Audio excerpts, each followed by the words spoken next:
The gun has played a critical role in history, an invention which has been praised and denounced, served hero and villain alike, and carries with it moral responsibility.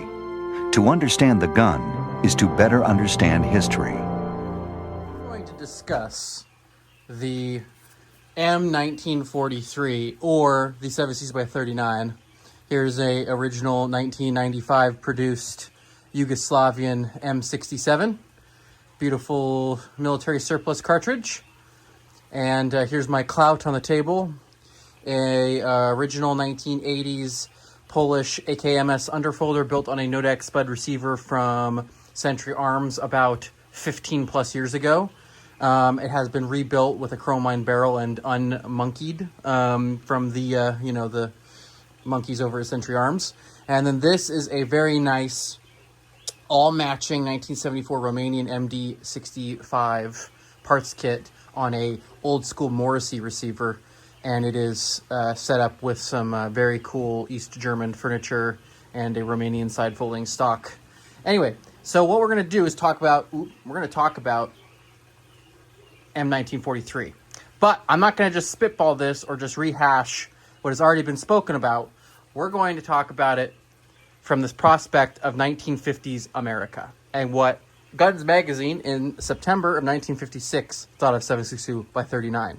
So this is a pretty cool magazine, and we're going to go over it, and I'm going to try my very best at reading out loud about the M1943, or as Guns Magazine wanted to call it, Russia's secret all-purpose cartridge. Now you have to remember, 1956, this would have been the first year of production for the Norinco Type 56s, I believe, and the AK-47/AKM would have already been, I think the AK-47, because the AKM is a later pattern, but the AK-47, the first ones, the Type 1s, Type 2s, they would have been in production for quite a few years at this point. So, I know some of the secrets about this because I read The Gun by, I believe, is it C.J. Shivers? Something like that. I'll put a little annotation somewhere up in here about what book I found this magazine through. And it was basically, that book is the entire history of automatic arms around the idea of this, right? Around the idea of an intermediate cartridge, light, all-purpose assault rifle, or Sturmgewehr, or assault carbine, or whatever other weird names that they wanted to call it. So, let's look at this, because this is really cool. Put that bad boy down. So, 1956 Guns Magazine. These are really cool old magazines if you ever want to try to pick one up. I only pick ones up that I think are the information side of them is interesting, but they're very, very cool magazines, and they go over lots of interesting stuff. But what we're interested in is this article right here at the front. Russia's secret all-purpose cartridge. Now, this is cool because this is the first time, remember, this is the first time civilian America ever dealt with this. You can see some of these cartridges here, like 280 British, that's pretty cool, 300 Savage, and there's the NATO and 3.6, and there's the Russian and the German, and there's Kurtz, there's 7.92 Kurtz, there's the Swiss round, there's the Russian. So, we're going to read this. Now, this is cool. They called this the Automat 54 is the latest Russian infantry arm, and the SKS 46. So they got the names wrong because this is the first time, and this is also the first illustration, I think, of a Kalashnikov ever in any Western stuff. At least I believe it is, in this type of capacity, like a magazine like this. So we're going to read it. I've never read this. I'm going in cold, so if this is a multi-take thing, you'll get my multi-takes here. But I'm also really bad at reading out loud, so, let's just give me a little bit of grace here. So, let's start this. The story behind this story. This is a story that Guns was already about to publish 6 months ago, but we were asked not to print it. The request came from the U.S. Army Chief of Ordnance, and Guns was happy to cooperate with the Army in the interest of national security. So it goes over that in that book I talked about. They actually did ask them not to publish it because it was like top secret information at the time. Since that time, sources outside the U.S. have partially disclosed the news of the Russians' arms re-equipment. The Army, as a result, stated that it has no objections to Guns publishing information derived from sources outside its Ordnance Department. So another interesting thing is that the United States Ordnance Department at the time really made fun of this. They really made fun of this. They called this gun a submachine gun, and they really poo-pooed it and just made fun of it because they were adopting, right? They foo-fooed the British 280. They experimented with things like 300 Savage, but then went with 7.62 NATO, and then all of NATO went with 7.62 NATO. And there was a lot of internal conflict in the U.S. Ordnance Department about this cartridge specifically, the Russian cartridge. So let's continue on here. The Russians now have a new all-purpose cartridge that fits all their light automatic weapons. It is a secret short 7.65 millimeter cartridge, which is used by their soldiers in 3 basic guns. So they got even the millimeters wrong. 7.62. Interesting. In 3 basic guns: the lightweight automatic rifle, the assault machine carbine. There you go. As well as the light machine gun. Yep. For years, the big powers have sought a common cartridge for infantry weapons, and the Russians have evidently achieved their goal in the 7.65 by 38 light automatic round. Okay, that is very off. Wow, 7.65 by 38. 7.62 by 39. Okay, interesting. So they didn't have all of it right. The new cartridge is about half the weight and bulk of Russia's old Nagant service load, or R-30-06 Springfields.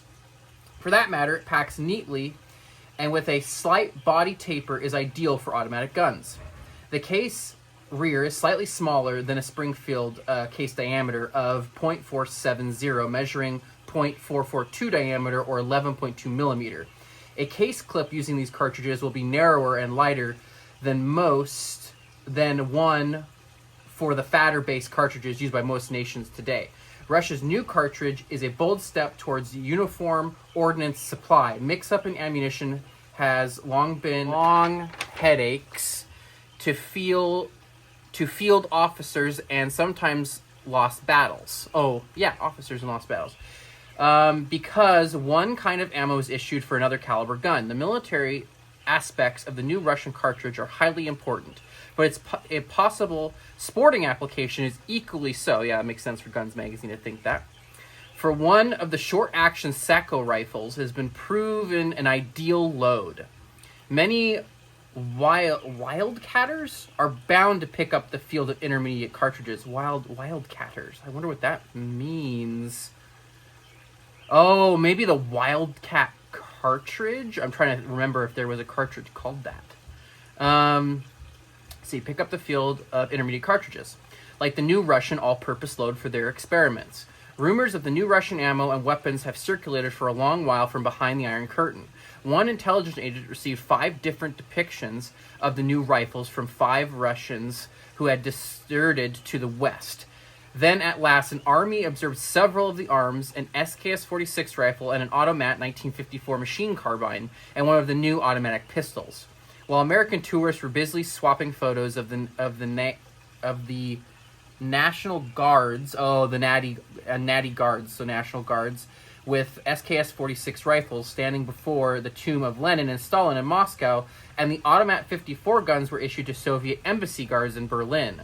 Top secrecy was clamped down on those obtained by the U.S., but both British and French sources confirmed the existence of the new weapons. The British War Office and Formation officer wrote, "I can confirm that we know the Russians have a new series of 7.62 small arms." Interesting. So it's interesting the first page called it 7.65 by 38, and this one is 7.62. Interesting. The British got it right. And the France's Answer Man Services, or SVP, reported the services of the army eventually possesses a study on these Russian arms, but the study cannot be made public. For a Russian manual, guns obtained a dimension drawing of their new cartridge. It seems like a very interesting little pill. And we queried Washington about it. But in Washington, the lid was on, and nothing official could be learned. Even the designers of the designers of the weapons, SKS-46 and the PPK 1954, were classified. Interesting. So there's the British War Office. British War Office confirmed the existence of secret Russian weapons and letters to Guns magazines. There it is. But Guns did learn that a leak in U.S. security some time ago had informed the Soviets that we possessed one of their new rifles. A formal protest filed by the Russian ambassador in Washington resulted in the return of the gun to the Russians. But one gun, the Automat 1954, and pistol came to the Pentagon. Meanwhile, photos of the secret weapons were published in the New York Times and other periodicals in the U.S. and abroad. Photos of the troops on maneuver showed the SKS-46 and PPK-54 as general issue. Russian all-purpose ammo is loaded into copper-washed steel cases. Primers are bright brassy metal, and a black or lacquer gray is run across the extracting grooves, possibly as a means of identifying the type of load, whether ball, AP, or tracer. Powder is one sample was fine chopped sticks, not tubular. Listed velocity is 2250 feet per second, with a 150 grain steel jacketed bullet. Wow, 150 grains. That's usually the 124 grains. So I wonder if they're heavier in the older style ammo.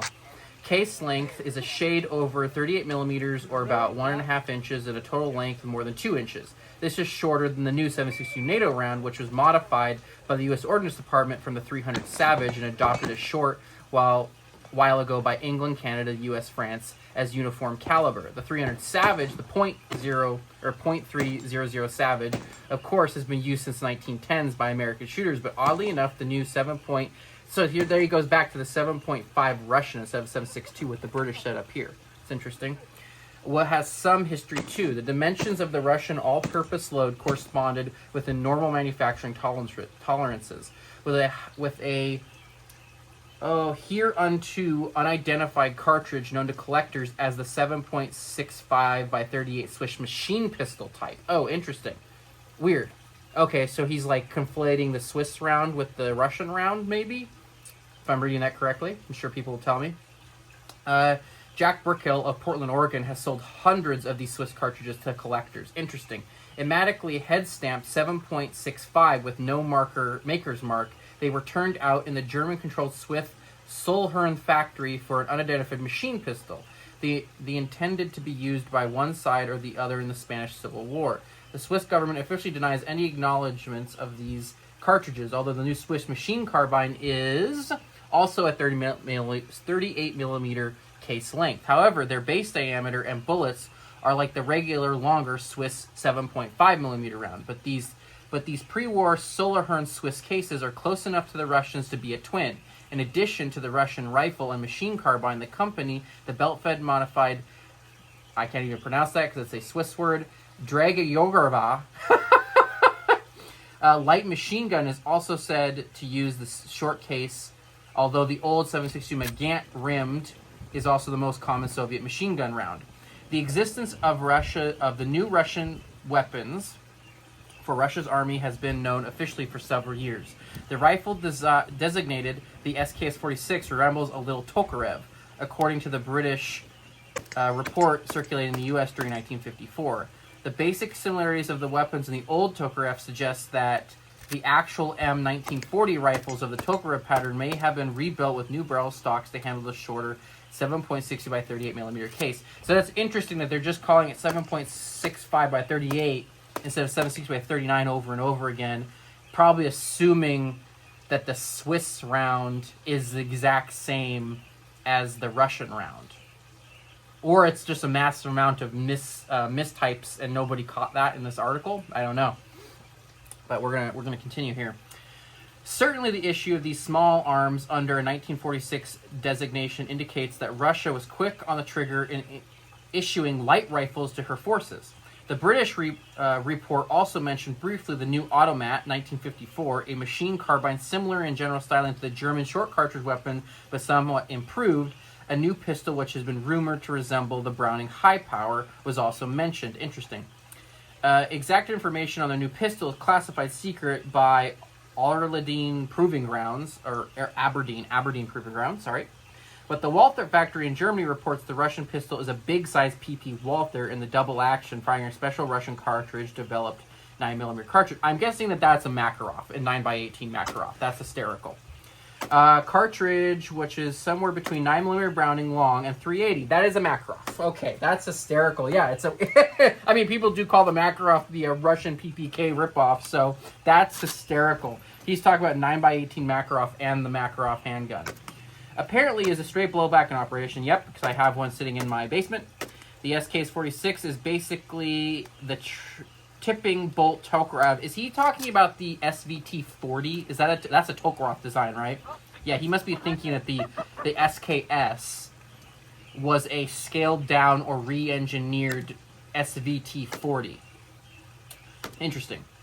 But a new bolt handle sticks out and can be easily slammed back by hands numbered with cold or wearing thick gloves. The trigger guard is larger for winter shooting. A short magazine holding 10 rounds is the SKS he's talking about. Takes place of the Tokarev's 15 short clip. Interesting. The gas cylinder group is much simplified and resembles the gas piston fitted to the German MP43 and Sturmgewehr 44 carbines. A folding bayonet, battle tested by the Soviets on their M1944 bolt action Nagant carbines, in an improvement over a separate bayonet and bayonet scabbard. Short and more of a police riot breaker than a tool to fight cavalry.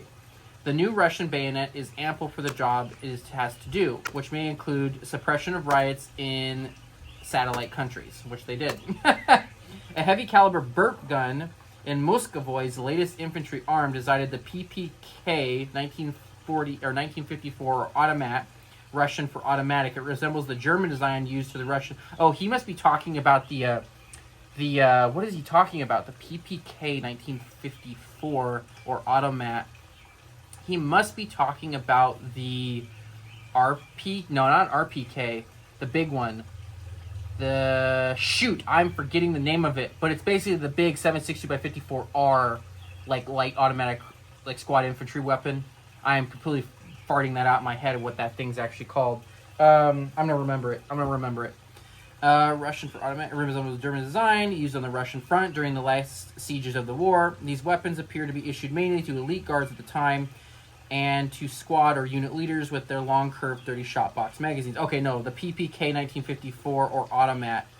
There's a lot of conflicting terminology in here because he's talking about the AKM or the AK-47. The automats have a much firepower as a machine gun, using the short 7.65, not 7.65, 7.62. That's funny.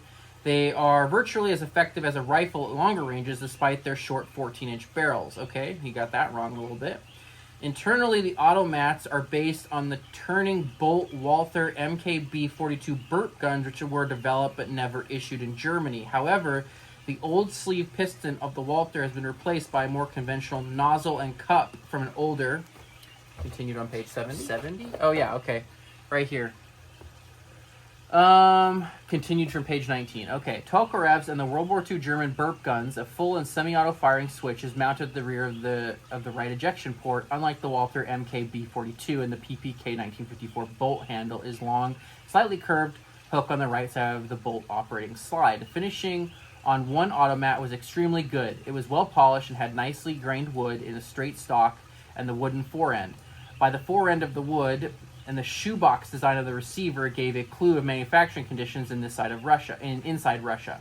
Despite their wide issue of cheaply stamped PPSH burp guns, they have not mastered the stamping techniques of the mass production. The non-interchangeable PPSH guns and the smoothly finished automats tend to indicate that.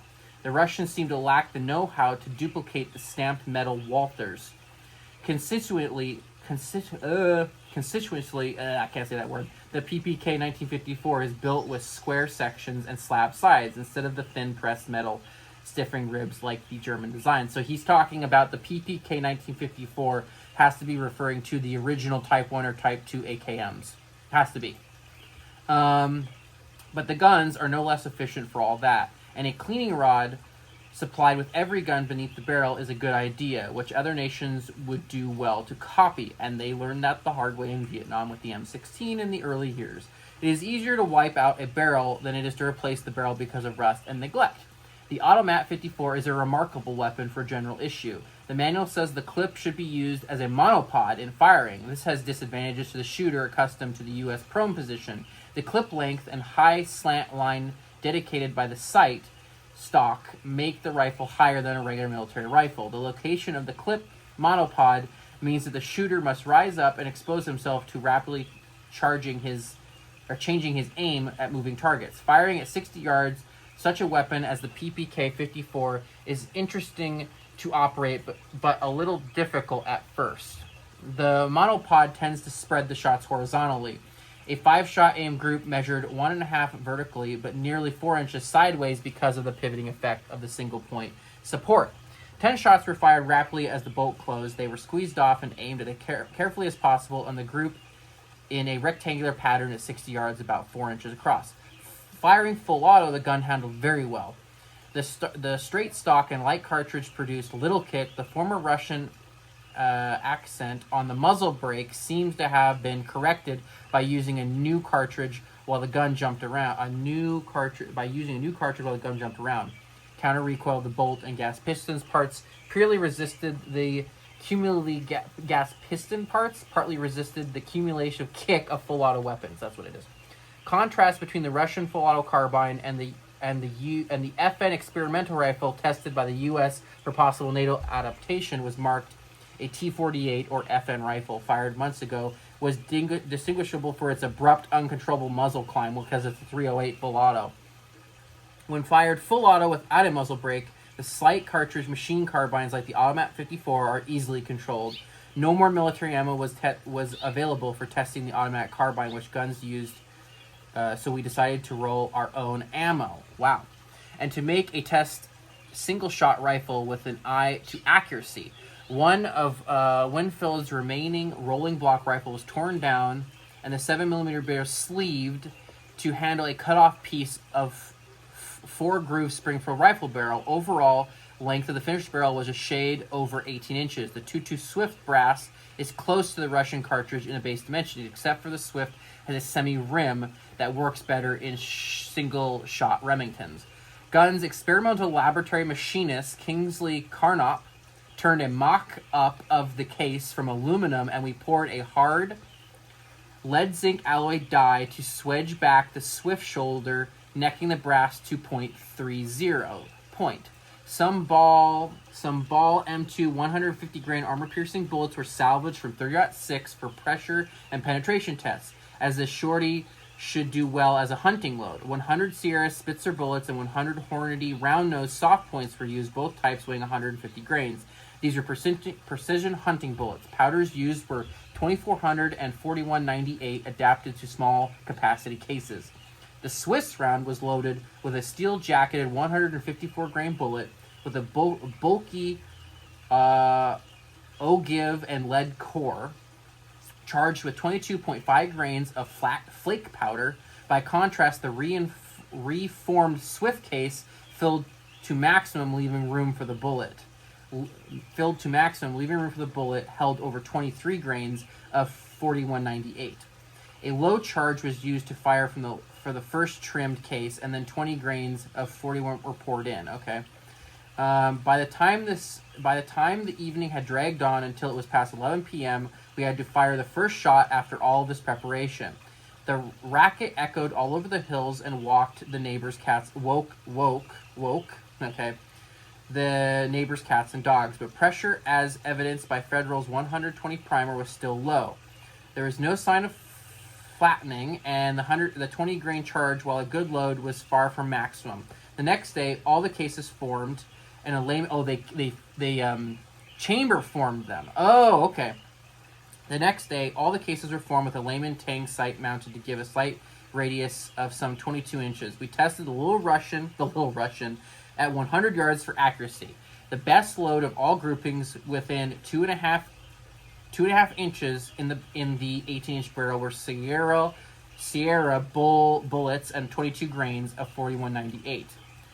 This was close to the maximum charge with the powder, which gave a slightly flat primer with no sign of dangerous pressures. Extraction was very easy. The new Remington action kept the cases from stretching, and each case was reloaded from 3 to 5 times. Load with 2400 power was 16 grains. Both these loads gave average accuracy under 3.5 inches at 100 yards from rest. The ball M2 bullets loaded with 22 grains of 4198 gave several 3-shot groups averaging up 2.5 inches. So that's a 150 grain bullet, longer bullet, because they used 3.6 rounds. The M2 bullets, yeah. 22 grains, so less powder because the longer bullet had to go further in the case. 3-shot groups averaging 2.5 inches. So they're averaging between 2.5 and 3.5 inches, which is basically right on the money for 7.62x39. But the most interesting test was with some 5 and 32nd bulletproof steel plate. The exact nature of the steel was not determined, but it stopped 2 9mm bullets of 123 grains at 1,300 feet per second, fired point blank, which deeply dented it but did not penetrate nor crack the steel. An AP shot from an 18-inch barrel 30-06 drilled clean through, but apparently we didn't have a thick enough plate since the ball M2 bullet also drilled through, leaving a star petal of brass jacket around the hole. The hole measured 3/4 an inch diameter, and an indication of the energy when compared with another shot. The sideways plastic distortion of the steel created by one bullet would indicate similar energies if the same plastic distortion was created by another bullet. The ball M2 bullet in the short Russian with 20 grains of 4198 drilled a virtually identical hole. Is there more? Yes. Through the plate. Obviously, the Little Russian Wildcat. Okay, so Wildcat. So when he said Wildcatters earlier, so in this time period, in the early 50s to like the early 60s, there was this like movement in America which is wildcatting. And I remember this now because I know a guy who has a Wildcat 30 carbine, which is a necked down 30 carbine to a 22 caliber bullet.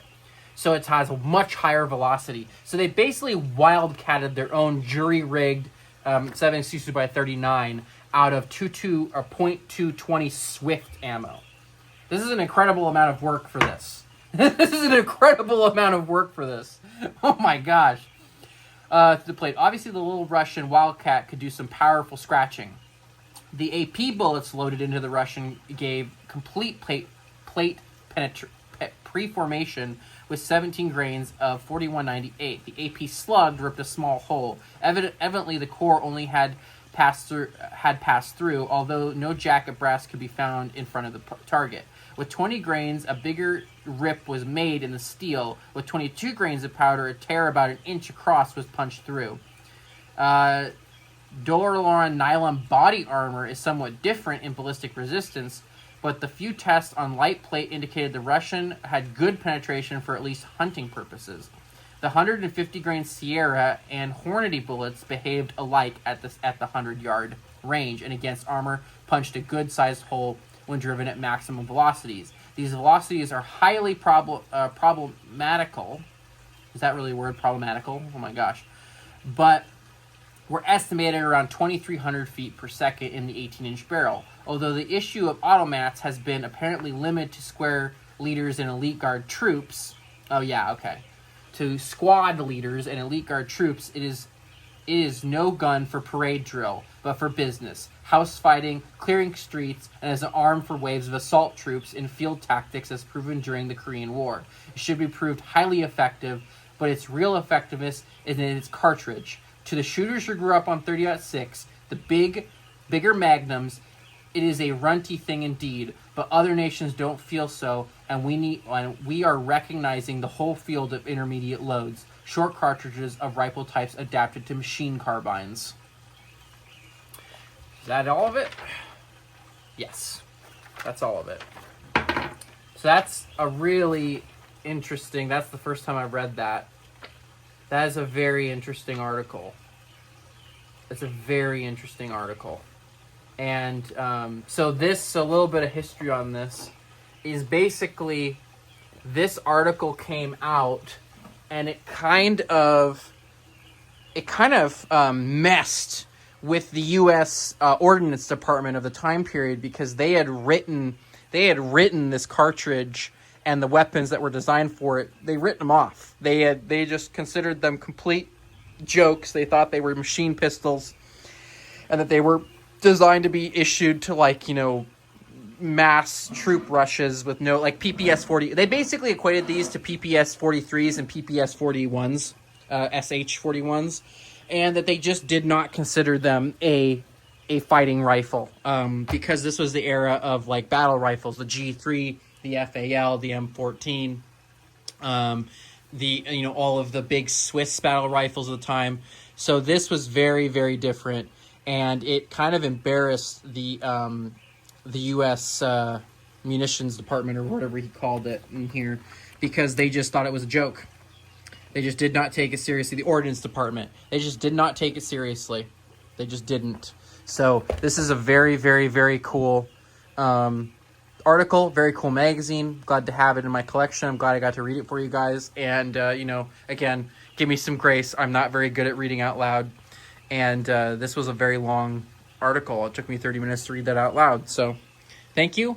This is really cool. I might splice in some videos of me shooting my guns, just for fun, so you don't have to just watch me read this the whole time. And thank you for watching. This is super cool, and I love AKMs.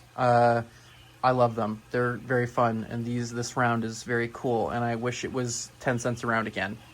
But, at least I got to shoot thousands and thousands of rounds of it when it was really affordable. Super cool. Thank you for watching.